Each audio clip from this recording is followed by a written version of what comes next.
जय श्री कृष्णा दोस्तों। आज मैं आप सभी को महाभारत की कथा दुर्योधन और 5 सोने की तीर की शिक्षाप्रद कहानी सुनाने जा रही हूँ कि आखिर ये 5 सोने की तीर में क्या रहस्य छुपा है। तो इस कथा में आप पूरे अंत तक इस रहस्य को जानेंगे। तो आइए दोस्तों, इस महाभारत ज्ञानवर्धक कथा को शुरू करते हैं। दोस्तों, महाभारत का युद्ध धर्म और अधर्म का युद्ध था। कृष्ण पांडवों के पक्ष से थे, परंतु उन्होंने युद्ध में शस्त्र नहीं उठाने का निर्णय लिया था।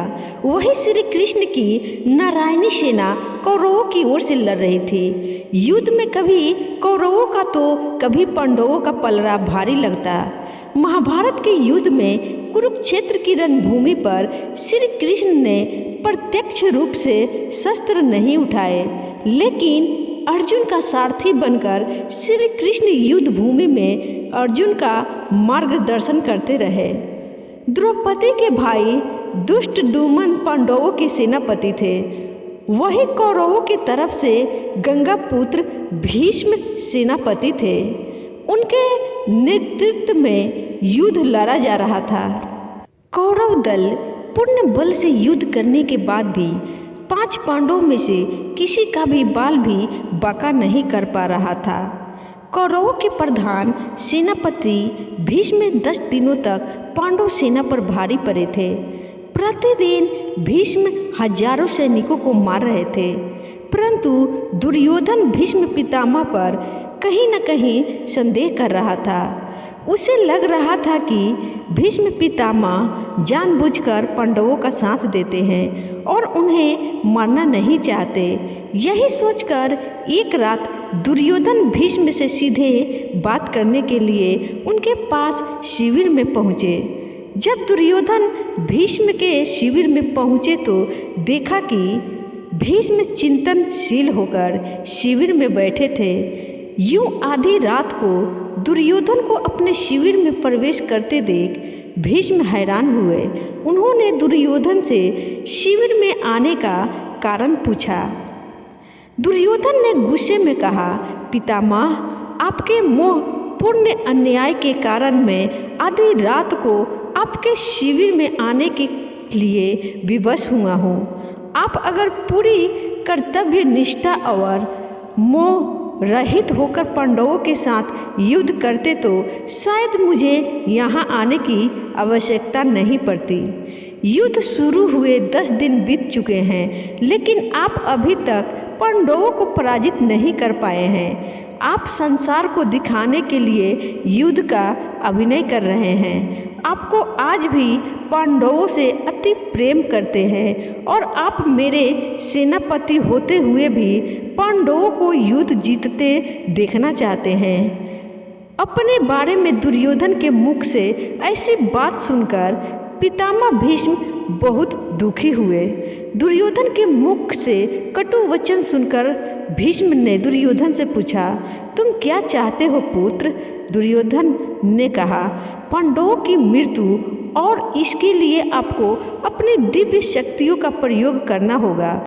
पितामह भीष्म ने अपनी शस्त्र विद्या का प्रयोग करते हुए सोने के 5 अचूक तीर निकाले और इसे अभिमंत्रित करके बोले, दुर्योधन, तुम व्यर्थ में संदेह करते हो। इन बाणों से कोई नहीं बच सकता।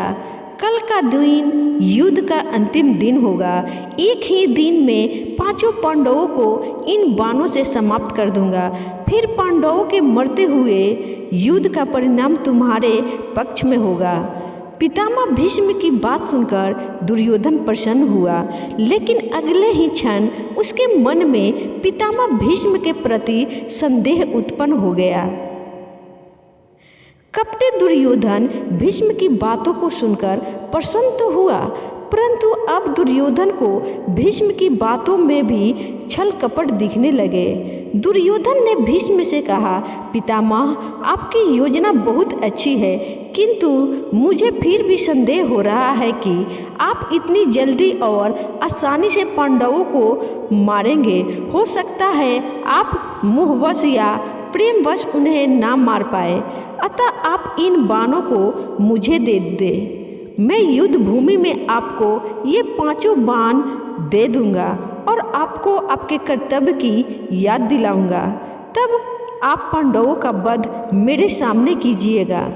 दुर्योधन की बात सुनकर पितामह भीष्म ने 5 अभिमंत्रित बाण दुर्योधन को दे दिए। दुर्योधन अपनी संभावित जीत पर बहुत खुश था। वह बाण लेकर अपने शिविर में चला गया। भीष्म के शिविर के पास पांडवों के एक गुप्तचर ने सारी बातें सुन ली, क्योंकि वह उनके शिविर के पास पहरा दे रहा था। उसने महाराज युधिष्ठिर को आकर सोने के बाण के बारे में सूचना दी। तब भगवान श्री कृष्ण भी वहीं थे। युधिष्ठिर ने भगवान श्री कृष्ण से कहा, हे गोविंद, पितामह के इन तीरों के प्रतिकार हम कैसे करें? इस बात को सुनकर श्री कृष्ण युधिष्ठिर संग तुरंत ही अर्जुन के शिविर में पहुँचे और अर्जुन को पूरी घटना बताई। श्री कृष्ण ने अर्जुन से कहा कि पार्थ, तुम्हें दुर्योधन से उन 5 बाणों को मांगना होगा। श्री कृष्ण की बात सुनकर अर्जुन ने अचंभित होकर पूछा, दुर्योधन भला वो तीर मुझे क्यों देगा? तब श्री कृष्ण ने अर्जुन को स्मरण दिलाया कि एक बार अर्जुन ने दुर्योधन को यक्ष और गंधर्वों के हमले से बचाया था। तब दुर्योधन ने प्रसन्न होकर अर्जुन से कहा था कि वो कोई भी कीमती चीज़ दुर्योधन से मांग सकता है। उस दिन अर्जुन ने बात को टालते हुए दुर्योधन से कुछ नहीं मांगा था। अब वो समय आ गया है अर्जुन। श्री कृष्ण की बात सुनकर सब अर्जुन को याद आ गया। युधिष्ठिर की आज्ञा से अर्जुन दुर्योधन के शिविर में पहुँचे। दुर्योधन अचानक अर्जुन को अपने शिविर में देखकर सशंकित हुआ। अपनी शंका को छुपाते हुए जोर जोर से हंसते हुए दुर्योधन ने अर्जुन से कहा, आओ अर्जुन, आओ, क्षमा मांगने आए हो क्या? तुम्हारे प्रिय पितामह ने जो तुम्हारी सेना के साथ किया उससे भयभीत हो क्या? इस रात्रि में आने का क्या कारण है? बताओ, क्या सहायता मांगने आए हो? अर्जुन ने कहा, भ्राता दुर्योधन प्राणिपात, सही समझा आपने। मैं आपसे याचना करने ही आया हूँ, परंतु मेरे मांगने से पहले ही आप उसे देने के लिए विवश है। दुर्योधन हंसता हुआ बोला, मैं विवश हूँ अर्जुन? याचक विवश होता है, दाता नहीं। परंतु कोई बात नहीं, अबोध अर्जुन, तुम मांगो। अर्जुन ने दुर्योधन से वह 5 बाण मांगे, लेकिन दुर्योधन ने अर्जुन को मना कर दिया।